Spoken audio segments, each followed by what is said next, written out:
ouvrir cette séance du conseil municipal.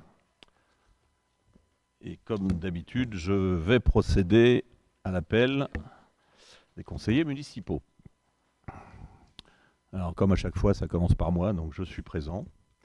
Madame Péculier, Présente. Monsieur Poirier, Présent. Madame Prévost, Monsieur Realini, Présent. Madame Zorin, Présent. Monsieur Lenné, Présent.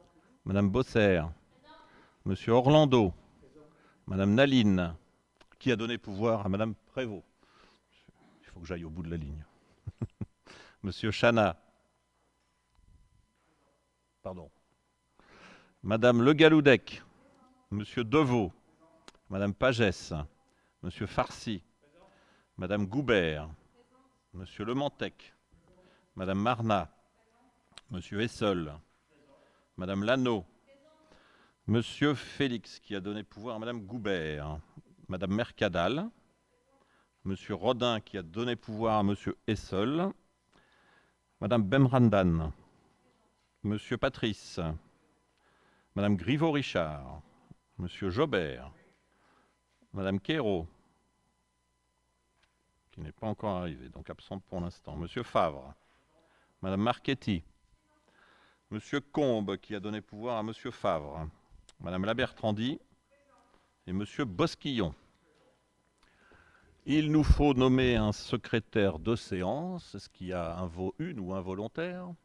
Je me porte volontaire. Monsieur Poirier est volontaire. Donc il est nommé secrétaire de séance. Et il nous faut approuver alors, le procès-verbal du conseil municipal du 18 février. Alors peut-être un peu compliqué pour ceux qui ne siégeaient pas à l'époque. Mais bon, voilà, on a eu une difficulté à l'obtenir. Il n'arrive qu'aujourd'hui.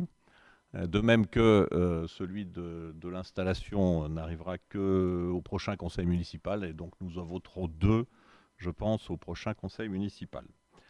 Alors, sur ce procès verbal, est-ce qu'il y a des remarques? S'il n'y en a pas, je vous propose de passer au vote. Y a-t-il des abstentions, des oppositions? Il est adopté.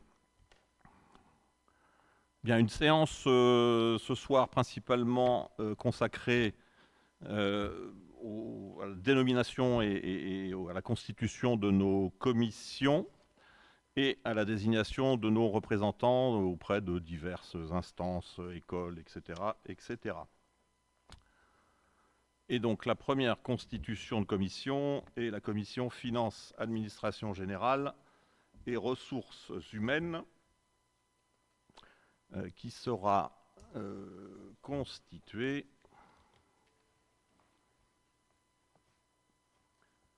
de 6 membres de la majorité et d'un membre de l'opposition, de la minorité. Parmi... Bon, je ne vous fais pas l'affront de vous lire les champs de compétences de cette commission. Si, non, tout va bien, c'est parfait. Donc, il faut approuver la création de la commission, bien sûr en fixer la composition, et après m'autoriser à en organiser le fonctionnement. Donc sur la composition, pour le groupe majoritaire, se sont portés volontaires pour cette commission Madame Bemrandam, Monsieur Patrice, Monsieur Poirier, Monsieur Félix, Madame Quérault et Monsieur Farcy. Et pour votre groupe?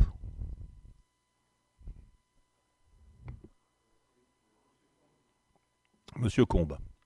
Alors, lors de nos échanges, il y a peu, vous avez évoqué le fait de n'avoir qu'un représentant. Bon, je vous ai expliqué que c'était une représentation proportionnelle par rapport au nombre d'élus au conseil municipal. Vous avez aussi évoqué le souhait d'avoir un suppléant dans cette commission. Je rappelle aussi que les commissions, on le verra tout à l'heure dans le vote du règlement, les commissions sont ouvertes à tout conseiller municipal qui souhaite y participer. Mais vous avez émis ce souhait particulier d'avoir un suppléant.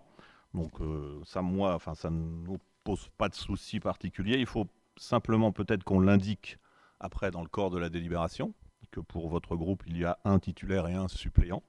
Et quel serait ce suppléant? Etty. D'accord.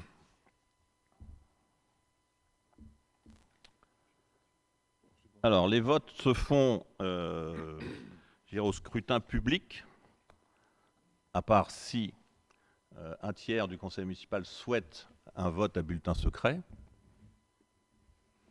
Je ne vois pas de main se lever, donc je vous propose qu'on reste sur ce vote, un scrutin public, donc à main levée. Non, ça pose pas de problème à personne, c'est parfait.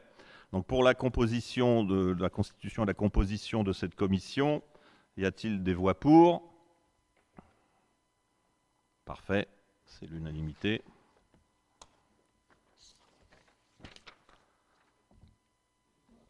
Nous passons ensuite à la constitution de la commission éducation et périscolaire.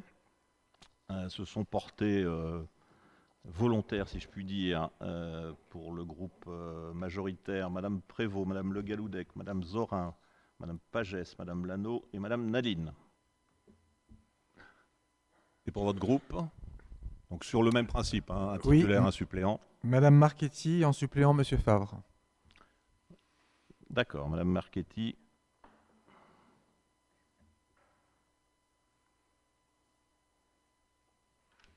Parfait. Donc sur la constitution et la composition de cette commission éducation et périscolaire, y a-t-il des votes pour? C'est parfait, unanimité.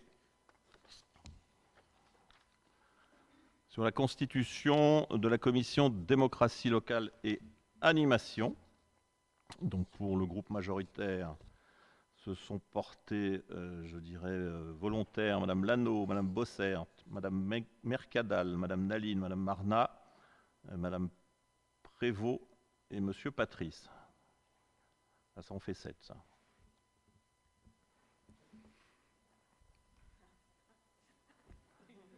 Ah oui, ça en fait 7. Ça en fait. Je sais que Madame Prévost, c'était... Ah non, non, mais on peut maintenir à 7, hein, c'est pas un sujet. On peut maintenir à 7 parce que, bon, dans les... Par contre, nous changeons bien évidemment le corps de la délibération, puisqu'il était indiqué soit 6 membres de la majorité et 1 membre de la minorité. Donc on passe à 7 membres de la majorité, mais on reste à 1 membre de la minorité avec les proportionnalités, mais toujours un titulaire et un suppléant. Donc le titulaire, c'est moi, et la suppléante, Madame Labertrandi. D'accord. Alors, pour la constitution de cette commission démocratie locale et animation, y a-t-il des votes pour? Elle est adoptée. Alors, constitution de la commission solidarité, santé, petite enfance et intergénérationnelle. Alors là aussi, j'ai 7 candidats pour le groupe majoritaire. Madame Goubert, Madame Prévost, Monsieur Orlando, Monsieur Rodin, Monsieur Deveau, Madame Le Galoudec et Madame Zorin. Donc il faudra également modifier la composition dans le nombre dans l'intitulé de la composition. Et pour votre groupe? Madame Labertrandi et moi-même en suppléant. Parfait. Donc pour la composition de la constitution et la composition, y a-t-il des votes pour? Je vous remercie. Constitution de la commission urbanisme, transition écologique et énergétique. Là encore 7. Et les volontaires sont Madame Péculier, Monsieur Lenné, Monsieur Patrice, Monsieur Lemantec, Monsieur Chana, Monsieur Félix et Madame Pagès. Monsieur Favre et moi-même en suppléant. D'accord, parfait. Y a-t-il des votes pour la constitution de cette commission? Je vous remercie.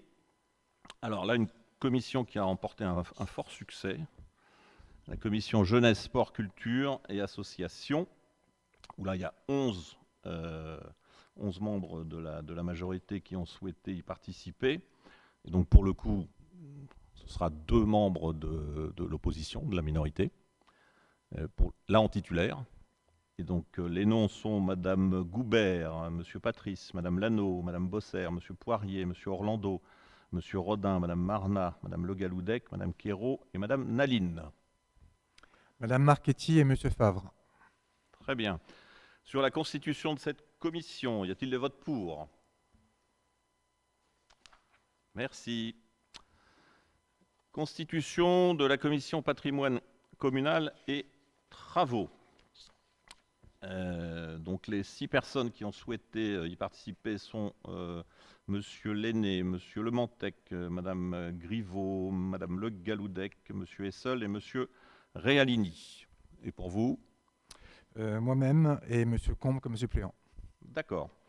Donc sur la constitution de cette commission, y a-t-il des votes pour?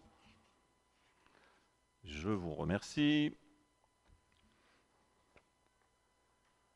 Et OK. Alors maintenant, nous abordons la constitution de la commission accessibilité aux personnes porteuses de handicap.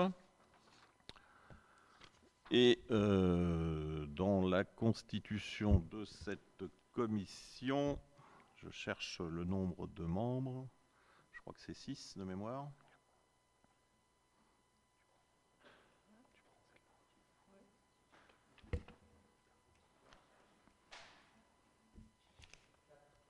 Quatre.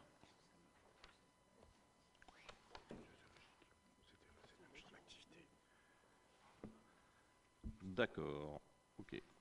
Donc c'est 4 membres. Donc 4 membres de 4 et 2. D'accord. Ok. Est-ce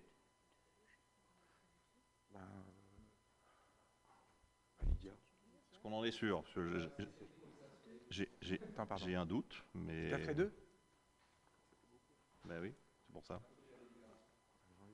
Ok.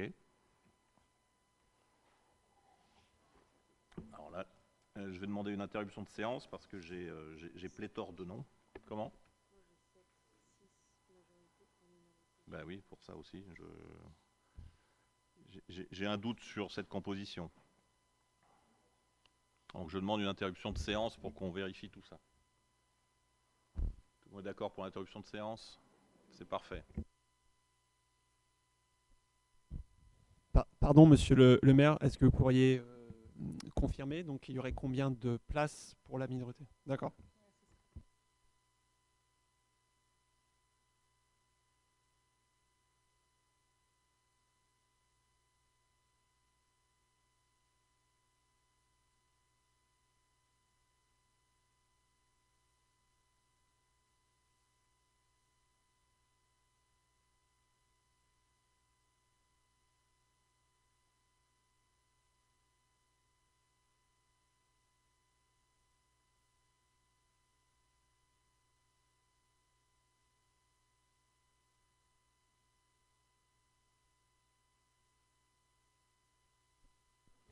Bien, l'interruption de séance est terminée.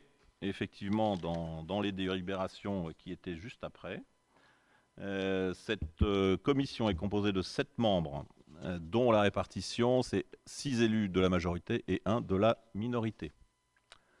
Voilà, je retrouve mes petits. Et donc, pour... Maintenant, il faut que je retrouve mon tableau. Hein. C'est pas... Donc, pour la majorité, Monsieur Realini, Monsieur Farsi, Madame Lano, Monsieur Orlando, Madame Le Galoudec et Madame Marna. Et pour vous? Madame la Bertrandi et Monsieur Combe en suppléant. Oui. Pas de problème. Ça marche. Donc pour la composition, la constitution et la composition de cette commission, y a-t-il des voix pour?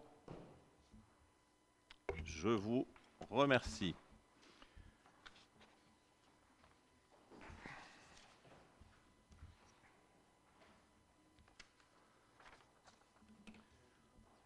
Ensuite, on passe effectivement aux représentations de la commune, donc dans différentes instances. Et là, c'est la désignation des délégués de la commune au conseil d'école de l'école Jean de La Fontaine.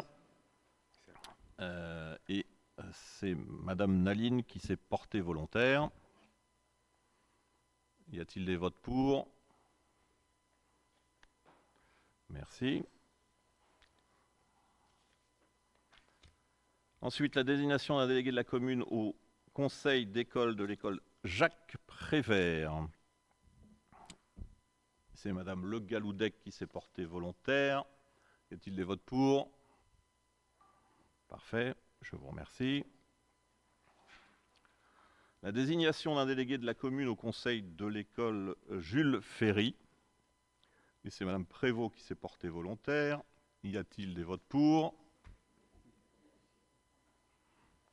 Je vous remercie. La désignation d'un délégué de la commune au conseil d'école de l'école Jules Verne. Et c'est Madame Pagès qui s'est portée volontaire. Y a-t-il des votes pour? Je vous remercie. La désignation d'un délégué de la commune au conseil d'école de l'école Paul-Émile Victor. C'est Madame Lano qui s'est portée volontaire. Y a-t-il des votes pour? Je vous remercie. Désignation d'un délégué de la commune au conseil d'école de l'école Saint-Paul. Et c'est Madame Naline qui s'est portée volontaire. Y a-t-il des votes pour? Je vous remercie. Alors, sur cette délibération et la suivante, je pense, nous avons un doute. C'est sur la désignation d'un délégué de la commune au conseil d'administration du collège Grand Parc et collège Jean Villard.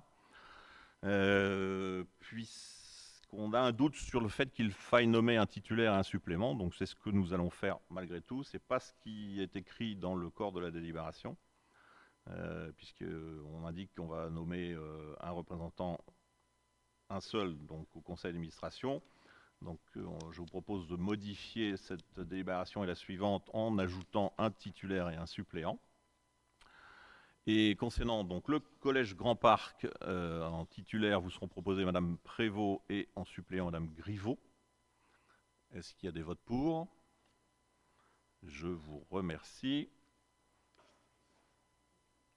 Je vous ai dit une bêtise. En titulaire Madame Prévost et en suppléant Monsieur Farcy. Pardon. Donc, je reprends le vote sur cette délibération-là. Pour le collège Grand Parc, Madame Prévost en titulaire, Monsieur Farcy en suppléant. Y a-t-il des votes pour? Merci. Et pour le collège Jean Villard, j'ai été un peu trop vite. Donc, en titulaire, Madame Prévost et en suppléant, Madame Griveaux. Y a-t-il des votes pour? Je vous remercie.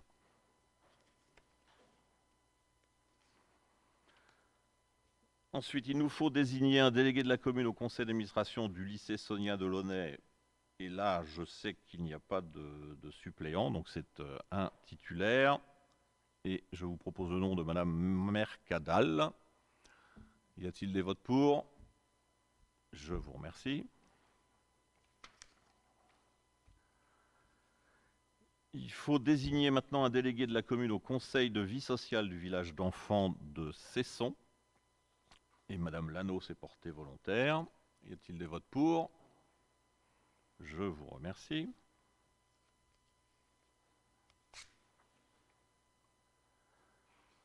Ensuite, il nous faut désigner des membres du conseil municipal qui siègent au comité social territorial de la commune de Cesson. Là, c'est 3 membres titulaires et 3 membres suppléants. Et donc, se sont portés volontaires en titulaire Monsieur Poirier, Madame Prévost et Madame Zorin, et en suppléant Madame Péculier, Madame Le Galoudec et Monsieur Essel. Y a-t-il des votes pour? Je vous remercie.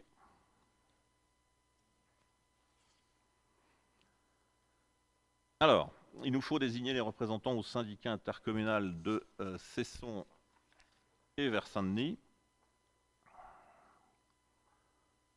Là, je suppose que vous avez peut-être demandé une intervention. Je vous en prie. Effectivement, on a une demande par rapport au syndicat intercommunal, demande que nous portons depuis la mandature précédente, alors qui fait l'objet d'une question écrite. Donc je propose de renvoyer ce point à la question écrite, sauf si vous voulez. Alors on le fait maintenant. Allons-y. Donc effectivement, compte tenu de l'importance des politiques qui sont mises en œuvre par le conseil syndical du syndicat intercommunal, nous demandons à ce qu'un siège puisse être attribué aux membres du groupe Nouveau Départ pour Cesson, groupe minoritaire. Voilà, donc c'est la demande que nous déposons.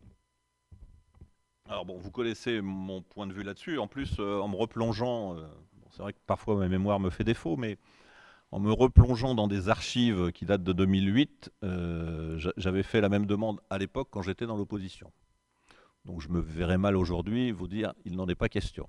Il faut avoir quand même une certaine logique, une continuité de pensée, c'est quand même préférable. Par contre, comme c'est un syndicat qui regroupe 2 communes, il convient qu'il y ait un parallélisme des formes, si je puis dire, et que la commune de Vers-Saint-Denis, elle aussi, nomme ses conseillers et avec un représentant de la minorité. Donc, pour tout vous dire, j'ai abordé le sujet avec le nouveau maire de Vers-Saint-Denis. Je n'ai pas reçu un non massif. Je n'ai pas reçu un oui franc non plus. Bon, je pense qu'il y a d'autres choses à traiter en ce moment. Mais je pense qu'il pourra être ouvert à la question, et je ne manquerai pas d'ailleurs de le relancer, puisque dans l'absolu, pour qu'on respecte aussi une proportionnalité, l'idéal, ce serait de porter à 6 représentants de chaque commune et d'avoir dans ces 6 représentants un membre des 2 oppositions ou des 2 minorités de chaque commune. Mais pour ce faire, il faut modifier les statuts. En l'occurrence, aujourd'hui, ils ne sont pas modifiés. Mais encore une fois, je le dis, bon, on votera aujourd'hui la désignation de 5 représentants, malheureusement sans vous offrir la possibilité de proposer un nom. Mais ce n'est pas pour autant que personnellement, je lâcherai l'affaire auprès de mon homologue de Vers-Saint-Denis.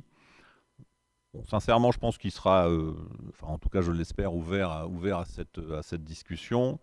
Et j'insisterai, ça me paraît malgré tout, et comme vous l'avez souligné, et comme je le soulignais à l'époque, ça me paraît essentiel aussi que tous les groupes, des conseils municipaux soient représentés auprès de ce syndicat intercommunal. Donc, pour ce vote-là, non, mais j'ai bon espoir en cours d'année qu'on puisse faire modifier les statuts et qu'on revote pour nos délégués ou pour un en plus. Je ne sais pas comment on le fera, mais en tout cas, moi, c'est mon souhait et je porterai cela de façon forte auprès du nouveau maire de Vers-Saint-Denis. Bien, donc sur la désignation des représentants au syndicat intercommunal de Cesson et Vers-Saint-Denis, les 5 noms proposés sont Monsieur Poirier, Monsieur Orlando, Madame Marna, Madame Naline et Madame Zorin. Y a-t-il des votes pour? Des abstentions? 5 abstentions. Je vous remercie. Alors, il nous faut maintenant désigner un correspondant défense. Et bon, on en a un qui le fait depuis longtemps et fort bien, et c'est Monsieur Farcy, et qui veut s'y recoller. Parfait. Donc c'est notre candidat. Y a-t-il des votes pour? Je vous remercie. La désignation d'un représentant de la commune au sein de l'association du Club de l'Amitié. Alors j'ai eu 2 volontaires, mais bon, il y en a une qui est déjà secrétaire du club, donc autant proposer à l'autre. Et c'est Madame Prévost, voilà, qui se porte volontaire. Donc y a-t-il des votes pour? Je vous remercie. Maintenant, on passe à la désignation d'un représentant titulaire et d'un représentant suppléant de la commune au comité de suivi des sites. Bon, je rappelle que ce comité est, je dirais, un petit peu organisé par la préfecture. Et il s'agit des sites dits Céveso. À une époque, on avait des sites Céveso seuil haut. En tout cas, sur la commune, ils sont redescendus seuil bas. Donc, il y a un suivi un peu moins important. Cependant, la préfecture nous demande aussi de nommer des représentants, un titulaire et un suppléant. Et le titulaire s'est porté volontaire, c'est M. Le Mantec, le suppléant, M. Patrice. Est-ce qu'il y a des votes pour? Je vous remercie.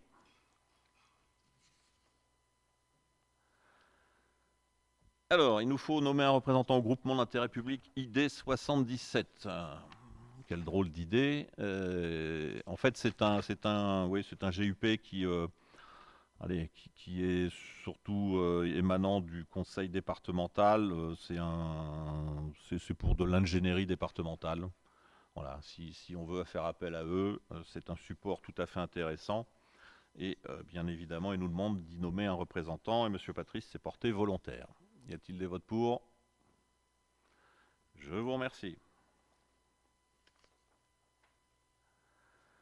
Bien, maintenant nous allons passer à la fixation du nombre des membres au conseil d'administration du Centre communal d'action sociale et ensuite à la désignation des délégués de la commune.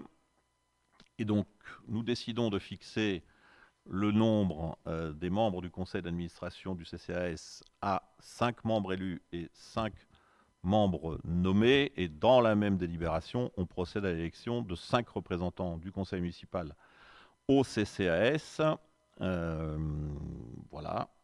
Alors, il est précisé au scrutin de liste à la représentation proportionnelle au plus fort reste sans panachage ni vote préférentiel. Je vous propose de ne faire qu'une liste avec 4 membres de la majorité et 1 membre de l'opposition. Pour la majorité, Madame Prévost, Madame Quérault, Madame Lano, Madame Zorin. Et Madame Labertrandi. Et Madame Labertrandi. Parfait. Donc, selon cette liste-là, c'est pareil, on passe sur un vote à main levée. Y a-t-il des votes pour? Je vous remercie. Et il nous faut nommer un représentant du maire afin de siéger au sein de la commission de révision des listes électorales. Il faut que je retrouve dans toute ma liste. C'était sur l'autre papier, je pense. Non. Là, oui. C'est ça d'avoir plein de listes. Hein. Et donc, Madame Goubert s'était portée volontaire. Y a-t-il des votes pour? Je vous remercie. Excusez-moi. Oui. J'avais une question dans la montature précédente. Sauf erreur de ma part, la commission électorale était composée de davantage de membres. Tout à fait. Oui. Vous avez parfaitement raison. Là, en fait, c'est le représentant du maire auprès de cette commission. La commission sera de mémoire par décision du maire, fixée après, avec une liste de noms, effectivement. Et là, on fait appel à un panel assez élargi de représentants, enfin d'habitants de la commune. Et bon, voilà, on essaye d'être assez pluraliste aussi dans les demandes auprès de ces gens-là.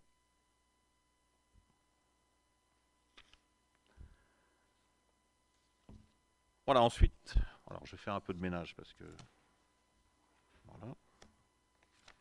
nous allons passer à l'approbation du règlement intérieur.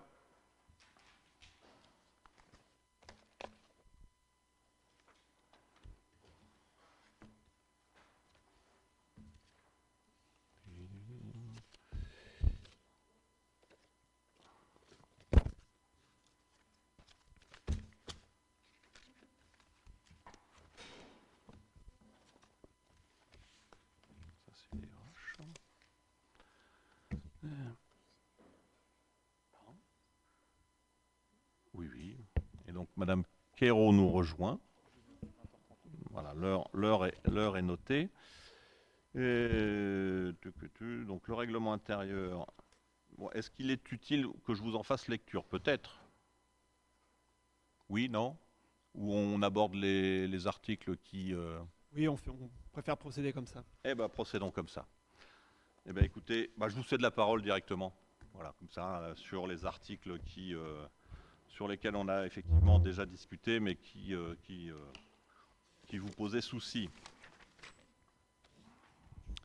Oui, donc effectivement, le règlement intérieur que vous nous soumettez au vote ce soir est le fruit d'échanges que nous avons eus ces derniers jours sur plusieurs points, parce que nous avons échangé par mail et on s'est rencontrés lundi soir. Donc il y a plusieurs articles sur lesquels nous demandions des modifications par rapport à la version initiale. Il y avait notamment l'article 1.6, l'article 2.1 et l'article 4.1. L'article 4.1, donc c'est vers la fin, qui mentionnait, je cite, qui précisait, je cite, que le maire ou son représentant peut faire expulser de l'auditoire toute personne, y compris un conseiller qui trouble l'ordre. Donc là, vous avez demandé en amont du conseil municipal de préciser les circonstances qui entraîneraient ce trouble à l'ordre. Et le texte que vous nous avez transmis cet après-midi et qui comportait les modifications nous convient dans sa rédaction. Okay. L'article 2.1 porte sur la présence des conseillers municipaux aux commissions dont ils ne sont pas membres. Là aussi, on avait porté quelques remarques et demandes de modification concernant notamment le délai de prévenance et le droit d'intervention. Et dans la rédaction qui nous est parvenue, la version qui nous est parvenue cet après-midi, la rédaction nous convient, tout à fait. Et il reste donc un article sur lequel, par contre, et ça on en avait convenu dès lundi, là il y a un désaccord, donc je voudrais l'exposer devant le conseil municipal. Donc l'article 1.6, un des paragraphes de l'article 1.6 porte sur les conditions qui entourent le dépôt de ce qu'on appelle donc la question d'urgence, donc une question qui est soumise en début de conseil municipal et qui n'a pas pu être déposée dans le délai de 48 heures, et qui, comme son nom l'indique, concerne des sujets qui ont un caractère urgent, qui sont liés à une actualité précipitée sur la commune.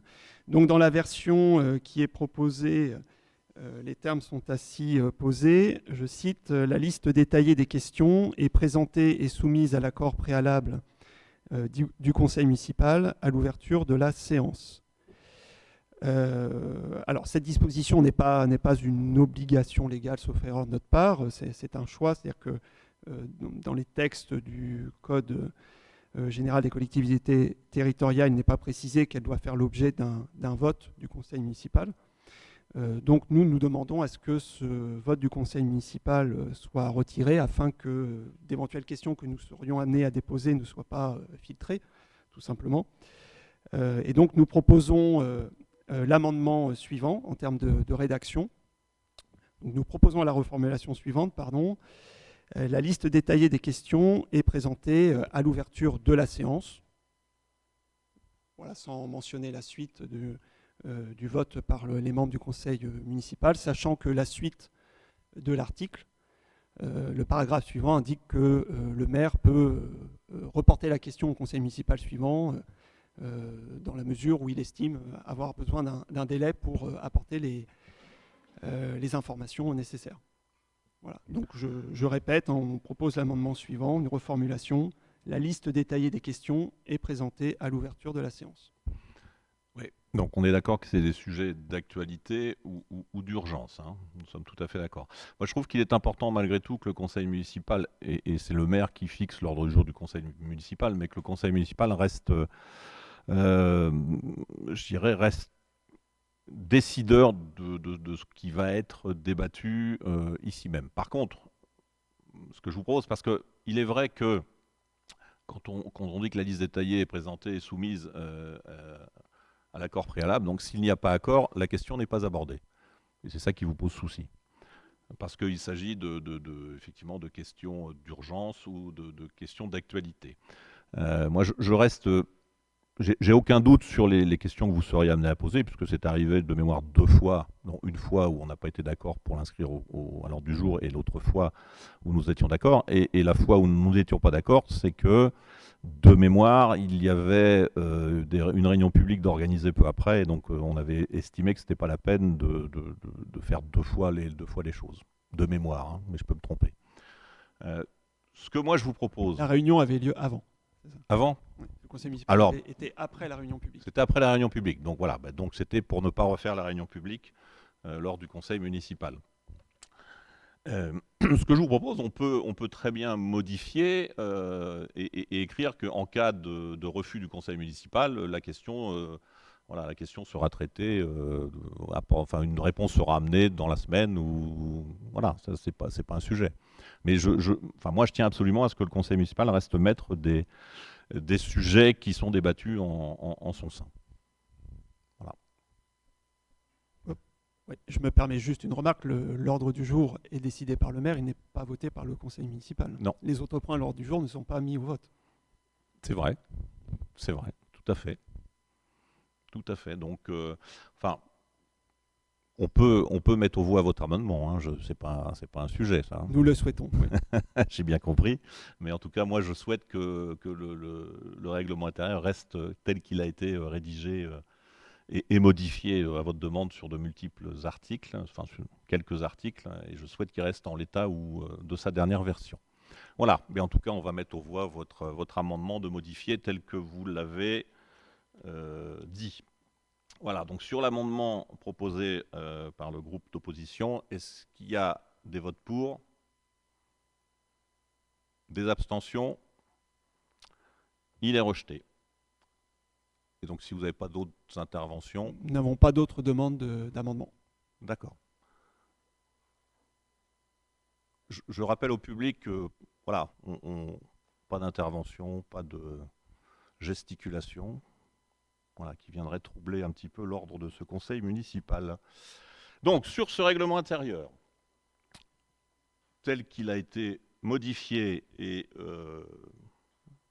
présenté, entre guillemets, voilà. Est-ce qu'il y a des votes pour? Des abstentions? 5 abstentions. Je vous remercie.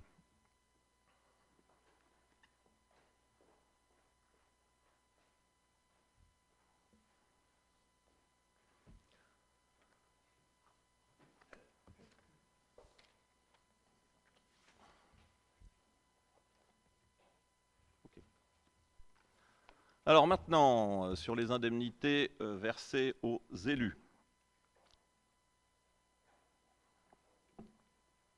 Alors, nous disposons d'un calcul indemnitaire, de l'enveloppe indemnitaire globale. Et donc l'indemnité maximum pour le maire est de 67,6% de l'indice brut terminal de l'échelle indiciaire de la fonction publique. Je suis désolé, c'est parfois assez abscon, mais c'est ainsi. Donc indice brut 1027, indice majoré 835. Donc je vous passe le calcul. Ceci fait une indemnité d'un montant de 2778,71 € brut. L'indemnité maximale pour un adjoint est de 28,60 de l'indice brut, toujours le même, ce qui fait un calcul à 1175,61 € brut. Donc l'enveloppe indemnitaire globale, c'est l'indemnité maximale pour un maire, plus l'indemnité maximale pour le nombre maximal théorique d'adjoints pouvant être nommés par le conseil municipal, soit 9 adjoints. Et donc l'enveloppe indemnitaire globale est de 13 359,20 € brut par mois, donc maximum. Et donc nous avons, je vous le rappelle, lors du premier conseil municipal d'installation, voté pour 8 adjoints.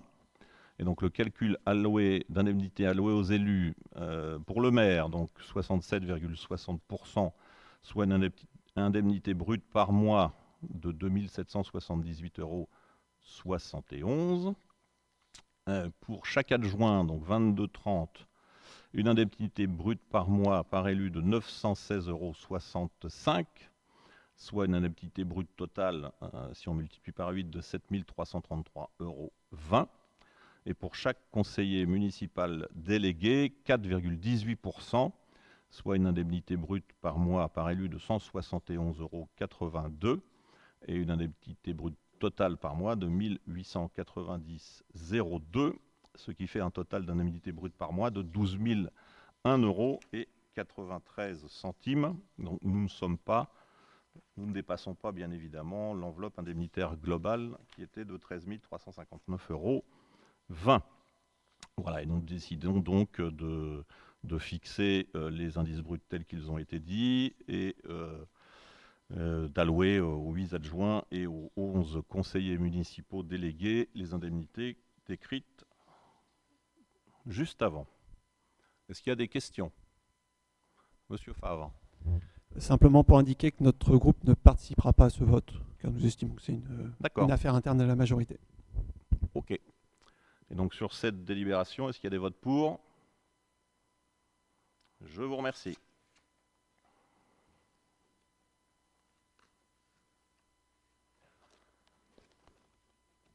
Alors, deux délibérations purement ressources humaines, si je puis dire, avec la création de postes d'adjoints techniques contractuels pour les remplacements exceptionnels.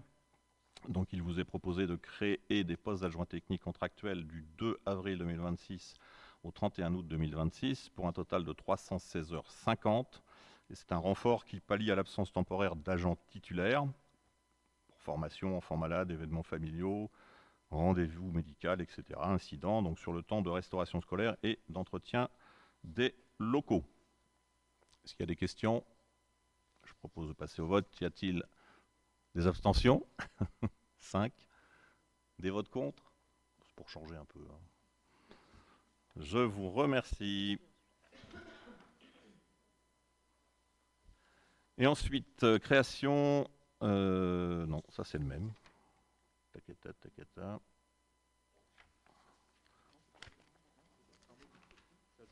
Oui. D'agent technique contractuel. Ok. Oui, pour les remplacements exceptionnels. Pardon. Comme c'était pas du même format.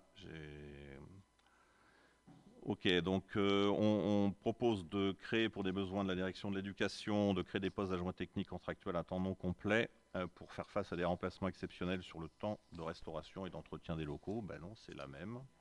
C'est exactement la même.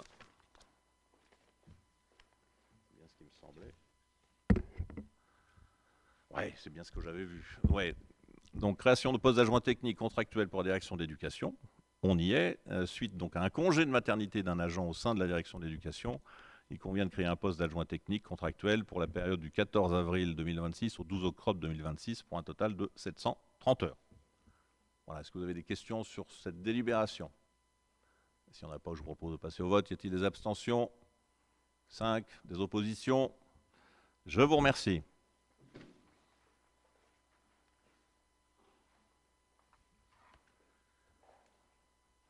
Donc, si je ne m'abuse,